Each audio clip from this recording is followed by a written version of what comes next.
Assalamualaikum warahmatullahi wabarakatuh. Syukur, alhamdulillah, mari kita tanamkan dalam hati kita dan kita ucapkan dengan lisan sebagai kata kunci pertama atas segala nikmat dan karunia oleh Allah Subhanahu wa taala yang berikan kepada kita semua, khususnya nikmat iman dan sehat, sehingga kita bisa beristiqomah dalam menjalankan ibadah-ibadah kita semua. Salat serta salam, mari kita panjatkan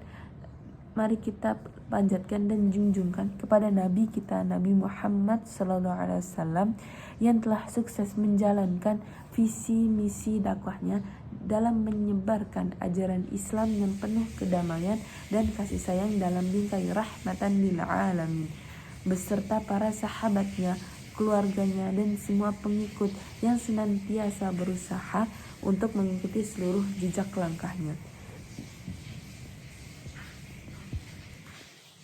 Salah satu media untuk meningkatkan keimanan dan ketakwaan kepada Allah Subhanahu wa taala adalah dengan cara terus berusaha untuk meraih cinta dan kasih sayangnya.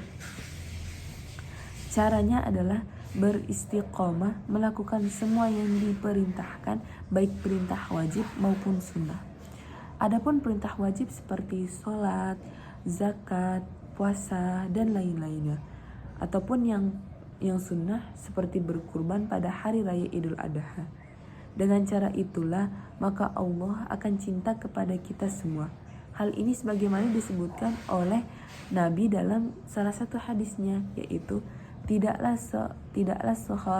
seorang hambaku mendekatkan diri kepadaku dengan sesuatu yang lebih aku cintai daripada hal-hal yang telah aku wajibkan baginya, dan tidaklah mendekatkan diri kepadaku dengan perbuatan-perbuatan sunnah hingga aku mencintainya. Hadis riwayat Bukhari. Perbuatan sunnah yang bisa kita lakukan sangat banyaklah macamnya. Dan salah satunya adalah dengan cara kita berkurban. Berkurban merupakan perbuatan yang sangat dianjurkan dalam Islam, atau bisa kita sebut sebagai sunnah muakkad. Hal ini sebagaimana telah ditegaskan dalam Al-Quran. Allah Subhanahu wa ta'ala berfirman, Bismillahirrahmanirrahim, Inna a'tainakal kautsar fasalli li rabbika wanhar, yang artinya, sungguh kami telah memberikanmu Muhammad nikmat yang banyak, maka laksanakanlah sholat karena Tuhanmu dan berkurbanlah sebagai ibadah dan mendekatkan diri kepada Allah Subhanahu wa taala. Quran surat Al-Kautsar ayat 1-2. Berdasarkan ayat ini, kita semua sangat dianjurkan untuk berkurban setelah menunaikan sholat hari raya Idul Adha, baik dengan unta, sapi, kambing, ataupun domba. Adanya anjuran itu tidak lain selain sebagai bentuk syukur kepada Allah Subhanahu wa taala atas segala nikmat dan karunia yang telah diberikan kepada kita semua. Berkurban pada hari raya Idul Adha memiliki nilai keutamaan dan kemuliaan yang sangat tinggi, dan merupakan salah satu perbuatan yang disenangi oleh Allah Subhanahu wa taala, karena Allah akan segera mempersiapkan pahala kepada orang-orang yang berkurban. Walaupun pisau baru digesekkan pada leher hewan, bahkan sebelum darah membasuhi tanah, hal itu merupakan balasan atas ketaatan orang-orang yang berkurban dalam memenuhi seruan dari Allah. Dalam salah satu hadisnya, Nabi bersabda, tidak ada amalan yang dilakukan oleh manusia pada hari raya kurban yang lebih dicintai oleh Allah selain menyembelih hewan.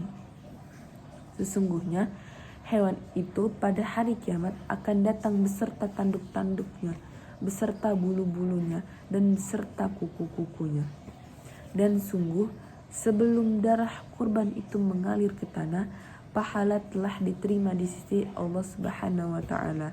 Karenanya lapangkanlah jiwa kalian untuk melakukannya. Hadis riwayat Tirmizi. Selain keutamaan ini, Syekh Abdul Qadir Al-Jailani dalam salah satu karyanya dalam salah satu karyanya yang berjudul Al-Gunyah li Talibi Tariqi Al-Haqq, yang menjelaskan bahwa suatu saat Nabi Daud bertanya kepada Allah perihal pahala dan balasan yang didapatkan oleh kaum kita, kaum Nabi Muhammad SAW yang berkurban. Kemudian Allah menjawab, pahalanya adalah bahwa pada setiap bulu dari hewan kurbannya aku beri dia 10 kebaikan, aku hapus 10 dosa-dosanya, dan aku angkat dia dengan 10 derajat. Ketahuilah bahwa engkau Daud, bahwa sesungguhnya hewan kurban itu adalah kendaraan, dan sungguh hewan kurban itu adalah penghapus kesalahan. Itulah beberapa kemuliaan pahala yang akan diberikan oleh Allah kepada kita semua jika kita semua berkurban. Oleh karenanya, mari kita pada momentum Hari Raya Idul Adha ini, kita jadikan ajang untuk sama-sama berkurban dalam rangka memenuhi seruan Allah Subhanahu wa Ta'ala.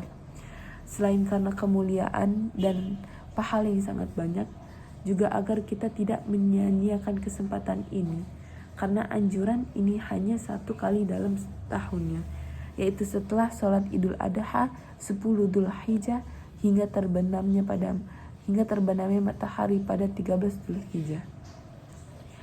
Demikianlah keutamaan dan pahala yang akan didapatkan oleh orang-orang yang berkurban. Semoga bisa membawa manfaat keberkahan bagi kita semua dan digolongkan sebagai hamba yang istiqomah dalam menjalankan semua perintah dan menjauhi larangannya. Amin ya rabbal alamin. Wassalamualaikum warahmatullahi wabarakatuh.